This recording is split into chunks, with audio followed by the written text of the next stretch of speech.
So, why use the bow in Monster Hunter Wilds?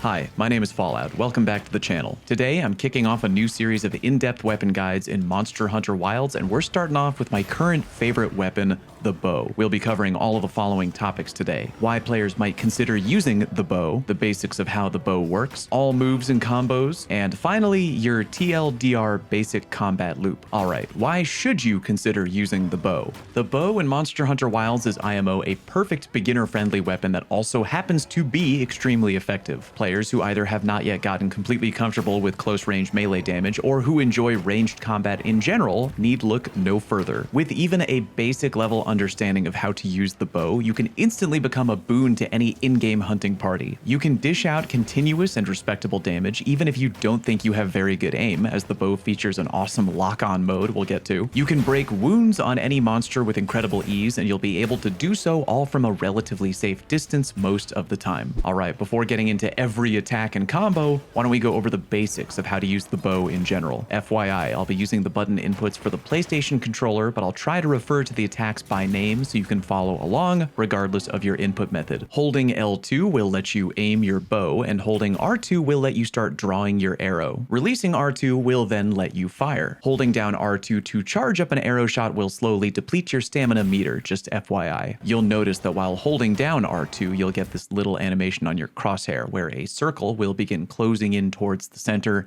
and additional dots will begin to appear on the side of the crosshair. These dots represent your charge level. The higher the charge level, the more damage the shot and the more arrows you fire. As you can see, at level 1, I fire 1 arrow, at charge level 2, I fire 2 arrows, and at charge level 3, I fire 3 arrows. This is something you're always going to want to keep an eye on as a bow player. There are other ways to hit charge level 3 without needing to stand there, just holding down R2 and charging up your shot. Using the charged shot attack repeatedly, aka holding L2 and then pressing R2 3 times in rapid succession, is a relatively fast way of hitting charge level 3. You can also use the charging sidestep, which you can do by hitting the dodge button in any direction when in the process of charging up your arrow shot. If you perform a charging sidestep and manage to avoid an incoming attack from a monster at exactly the right time, called a discerning dodge, you will immediately hit a charge level 3, build your trick arrow gauge, which we'll talk about shortly, and completely refill your stamina all in one fell swoop. Therefore, practicing the charging sidestep and learning the timing of discerning dodges is a really good idea, and you should start doing it right away if you're trying to learn the bow. Why don't we talk about ideal range real quick? Because you're wielding a bow, you may get it in your head that you can easily deal awesome damage while miles away from the poor monster you're harassing,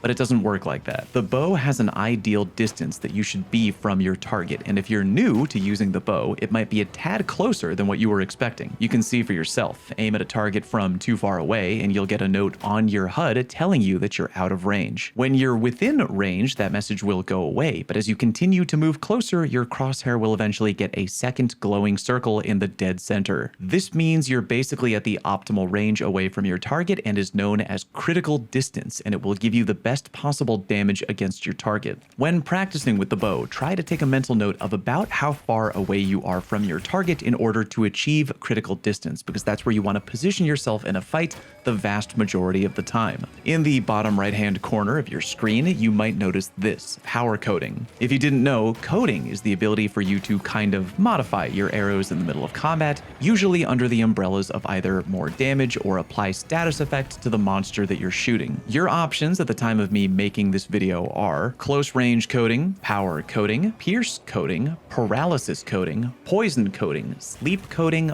blast coding, and exhaust coding. To apply a coding, hit L1 and then triangle or X to scroll through your coding options in the bottom right, then hit triangle to apply or unapply a coding. Is this kind of repetitive and micromanagey to keep track of during combat? I mean, yeah, but it'll help you be more efficient in a fight, again, either by dealing more damage if need be, or to apply a much needed status effect. It should be known that applying a coding isn't free. Right above your coding, you'll notice a meter divided up into 3 different sections. That is your trick arrow gauge, and landing attacks or successfully performing a discerning dodge, mentioned earlier, will fill the gauge. Loading a tracer arrow, something we'll talk about momentarily, or applying a coating will consume a section of your gauge. Therefore, you'll never have to worry about potentially running out of coating in the middle of a hunt. All you have to do is just build up your gauge and then apply a coating. And on that note, tracer arrows. By holding down a regular charge shot and then pressing square on your controller, you will load a giant arrow that kind of has sparkle effects on it. That is your tracer arrow. Landing a tracer arrow on a target is hugely important because after you do, it'll embed itself into whatever it hits.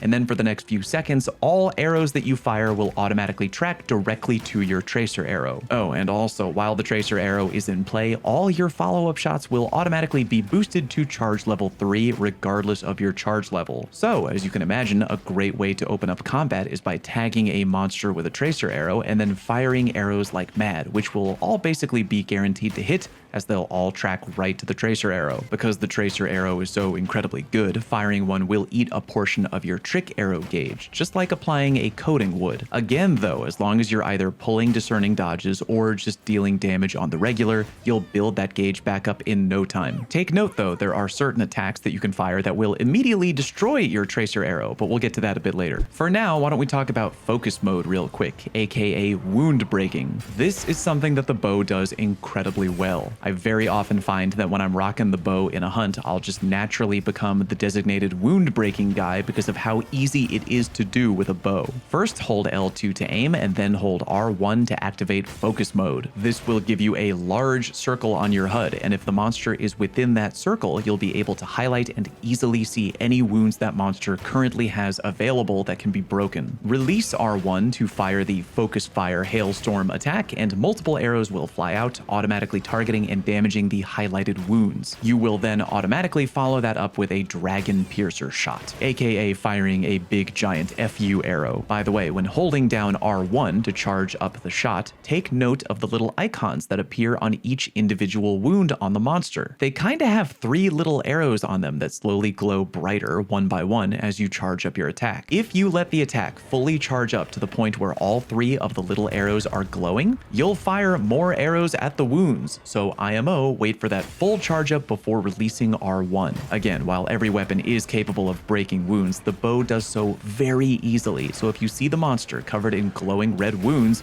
just remember, it's your time to shine. By the way, listen up if you used the bow at all during the Monster Hunter Wilds beta. In the full release of the game, breaking wounds now takes longer to do. In the full release of the game, you no longer lock onto every wound all at once, but it's still incredibly easy to do, and the bow is still a phenomenal wound breaker. It just takes a little bit longer now compared to what we were used to in the beta. Okay, now that you have a decent idea of the basics of using a bow, why don't we go through all the remaining attack options so you know the other flashy and great stuff you can do with the bow. By hitting circle, you can perform a quick shot, which quickly fires arrows over a wide area and does not consume stamina. You have the power shot, which you can do after firing a quick shot or during a combo by hitting circle. Hitting circle again will then perform a power volley. By holding L2 and holding R2 and circle, you can ready an arc shot, which when released will rain a ton of arrows directly down from the sky in whatever area you highlighted when aiming. You can charge up your arc shot before firing, and at the max of level 3, you'll fire more arrows and the arrows will do more damage. Some of the arrows that come down during this attack, you might notice, look a little bit different. They kinda look like a lit fuse. Well, those are fuse arrows, which will linger in the monster. Believe it or not, there are 3 different ways to detonate those fuse arrows. The first option is Dragon Piercer. You can do this by hitting triangle